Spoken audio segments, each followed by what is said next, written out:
가족인데 왜 더 차가웠을까요? 그날 이후로 저는 손주 전화도 못 받았습니다. 문 앞에서 돌아선 그 밤이 아직도 꿈에 나옵니다. 나는 끝까지 내가 맞다고 생각했습니다. 그게 가장 큰 후회였습니다. 아들 집 초인종을 누르던 그날이 아직도 선명합니다. 저녁 8시였습니다.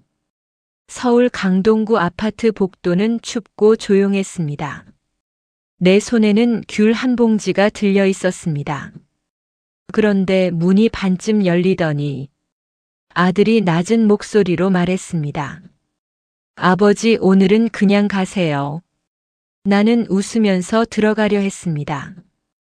손주 얼굴이라도 보려고 했습니다. 그런데 아들이 문을 막았습니다. 나는 순간 아무 말도 못했습니다. 숨도 제대로 못 쉬었습니다. 왜 그런 줄 아십니까? 고작 학원비 때문이었습니다.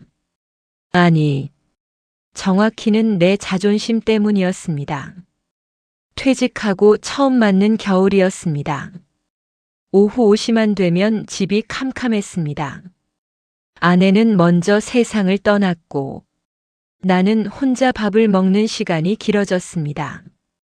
TV 소리는 컸지만 집은 이상하게 더 조용했습니다. 나는 괜히 냉장고만 열었다 닫았습니다. 전화기를 들었다 놨습니다. 아들 번호를 눌렀다가 지웠습니다. 그런데 어느 날 며느리에게 전화가 왔습니다. 아버님, 죄송한데 민수 학원비가 조금 부족해서요. 그 말을 듣는 순간 내 마음이 이상하게 꼬였습니다. 나는 속으로 이런 생각을 했습니다. 내가 평생 어떻게 살았는데, 내가 자식 키우려고 얼마나 참고 살았는데, 이제 와서 돈 이야기만 하나? 나는 돈 기계였나? 내 존재는 결국 통장인가? 왜 이렇게 서러운가? 왜 이렇게 초라한가? 나는 괜히 화가 났습니다.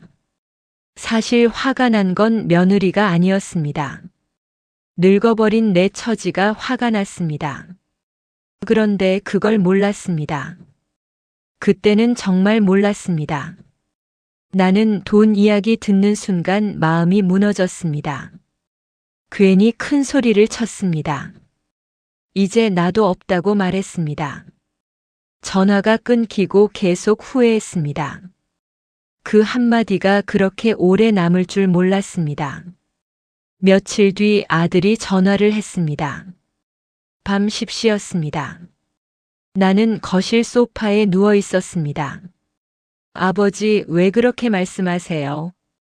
아들 목소리가 떨렸습니다. 그런데 나는 또 참지 못했습니다. 너도 결국 돈 때문에 연락한 거 아니냐? 아들은 한참 말이 없었습니다. 정말 길게 침묵했습니다. 그리고 조용히 말했습니다. 아버지, 저도 힘듭니다. 그 말을 들었는데도 나는 못 들은 척 했습니다. 왜 그랬을까요? 왜 그렇게 독하게 굴었을까요? 왜 가족한테만 자존심을 세웠을까요? 그날 이후 연락이 끊겼습니다. 손주 생일도 지나갔습니다. 설날도 지나갔습니다. 나는 계속 기다렸습니다. 하지만 먼저 전화하지는 않았습니다. 자존심 때문이었습니다. 참 이상했습니다.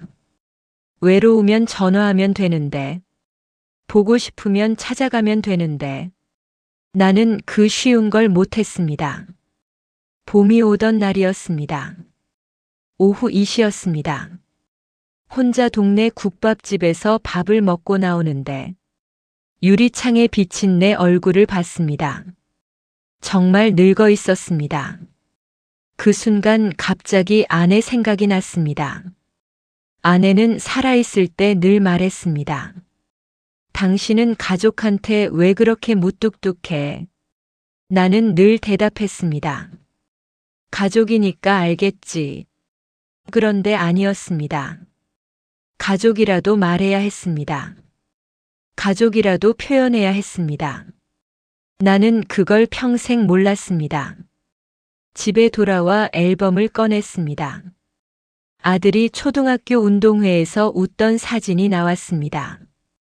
손주 돌잔치 사진도 있었습니다. 그 사진을 보는데 갑자기 눈물이 났습니다. 나는 혼잣말을 했습니다. 내가 왜 그랬을까? 왜 먼저 안아주지 못했을까? 왜 돈보다 마음을 먼저 못 봤을까? 왜 아들 힘든 건 생각 못했을까? 왜 나는 늘 가장 가까운 사람에게 차갑게 굴었을까? 나는 한참 울었습니다. 정말 오래 울었습니다. 사진 속 아들은 계속 웃고 있었습니다. 그런데 나는 한 번도 제대로 안아준 적이 없었습니다. 미안했습니다.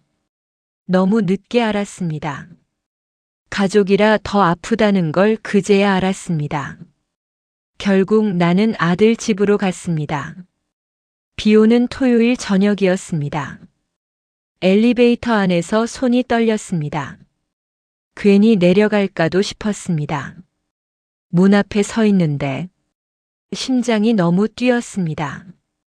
초인종을 누르는데 내 인생에서 가장 긴 5초 같았습니다. 문이 열렸습니다. 아들이 나를 보더니 놀랐습니다.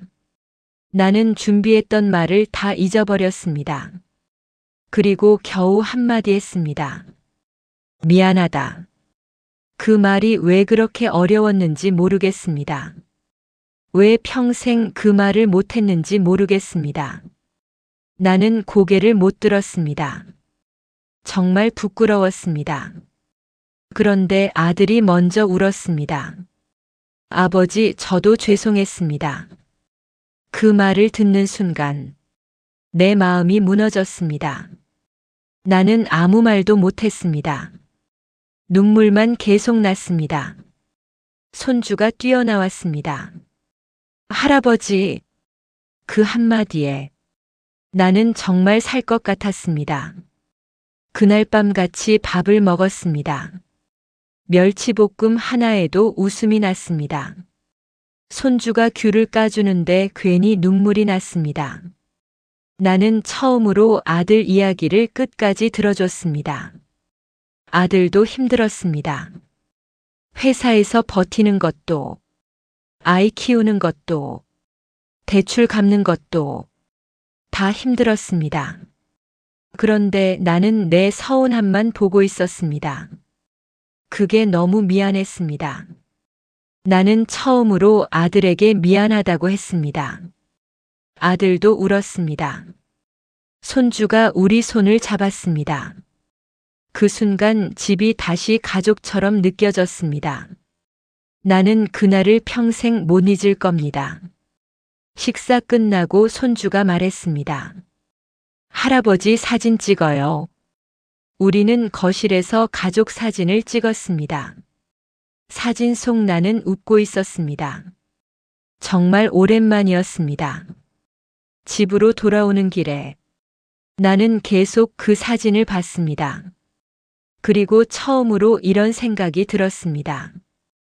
가족은 이겨야 하는 사람이 아니라 늦기 전에 안아야 하는 사람이구나. 혹시 지금 누군가에게 서운함이 남아있다면 오늘 먼저 전화해 보셨으면 좋겠습니다. 저처럼 오래 후회하지 않았으면 좋겠습니다.